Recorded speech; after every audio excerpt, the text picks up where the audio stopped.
Es decir, tú lo que sostienes es que en el siglo XIX en el Perú sí existió una burguesía, una dirigencia nacional comprometida con un proyecto nacional, digamos. Sí. Es decir, no era simplemente un conjunto de personas que querían aprovecharse de la riqueza del guano y escaparse a la primera. Exactamente, o sea, pero ¿por qué vas a, digamos, si eras pues este potentado, fácilmente te ibas a París? Claro. y te desentendías, ¿no? Entonces una burguesía que, digamos, sí quiere hacer un proyecto y para eso se da cuenta que la política es importante. Claro. O sea, no delega, sino que asume. Y asume su responsabilidad, que en el caso de Pardo le cuesta la vida. Así es. O sea, que lo lleva hasta, digamos, que lleva a los extremos. Y cuando él dice, ¿no? Hay cuando él es presidente de Senado, ahí donde lo matan, él dice, el Perú es tan grande que todos podemos entrar. O sea, mentira, o sea, que la tragedia del Perú ha sido sus faccionalismos y sus divisiones. Entonces, digamos, si es un país tan generoso, ¿por qué no tratar de ver? Y ahí ya, digamos, se comienza a visorar una posibilidad de una coalición política, ¿no? Que es lo que él está, digamos, tratando de pensar. Pero, digamos, pero más allá de él, que eso también, no es solamente el proyecto de una sola persona, es la integración con las burguesías regionales, de Ayacucho, de Cusco. Y si tú ves su fórmula presidencial, él tiene un vicepresidente cusqueño y el segundo vicepresidente puneño, que significa que no es un proyecto limeño, sino es un proyecto en que Lima entra, digamos, en una especie de diálogo con las provincias y con las regiones, ¿no? Y en ese sentido yo pienso que sí es un proyecto de burguesía, digamos, comprometida con el desarrollo del país. Bueno, tú escribiste justamente a propósito de eso, luego del último CADE, CADE en el que los empresarios de distintos sectores, los líderes empresariales, menores de 50 años, porque así fue convocado, hicieron propuestas de visiones de desarrollo de sus sectores en el largo plazo y compromisos, digamos, de sus sectores con el país y tú dijiste, de repente están haciendo nuevamente, digamos, hay una burguesía comprometida con el país, que recuerda un poco esa época, digamos. Bueno, no sería de extrañar, ¿no? Porque, digamos, tenemos 20 o 25 años 22 años, porque en realidad la cosa comenzó en el 93, por ahí, de crecimiento sostenido, y esta vez sin endeudamiento como la época del guano, ¿no? Claro. Y sin una sola economía, que digamos hay una diversificación. O sea, que los actores, digamos, están obedeciendo a la industria, a la minería, o sea, hay una cosa que parecida a lo que él proponía también. Claro, creo yo, ¿no? Sí, pues una cosa evidentemente más diversificada y que obviamente está generando una dirigencia económica, una dirigencia empresarial nacional mucho más, esta vez sí comprometida, menos mercantilista, digamos, como se diría antes, es decir, menos buscadora de protecciones y más comprometida con soluciones de largo plazo.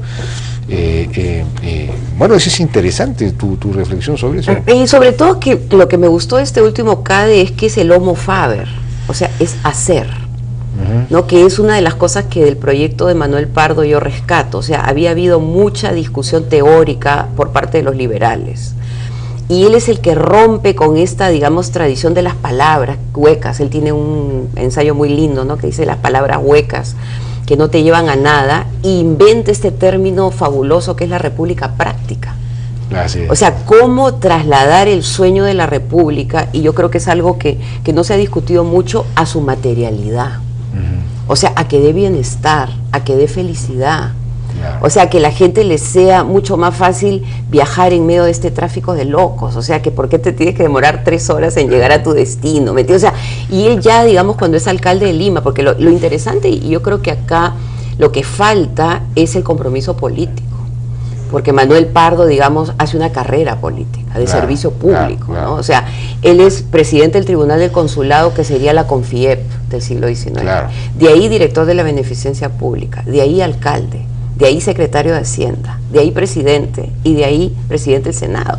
Lo que significa que es un hombre que ha pasado por todas las instancias del poder y, digamos, entiende que para llevar a cabo el proyecto económico tienes que estar en la política. Y yo creo que a esta burguesía, si queremos llamarla, digamos, la burguesía del siglo XXI, le falta el compromiso político, ¿no? Tienes toda la razón en eso. De alguna manera, en la medida en que la política se ha desprestigiado, digamos, mucha gente no quiere entrar a la política.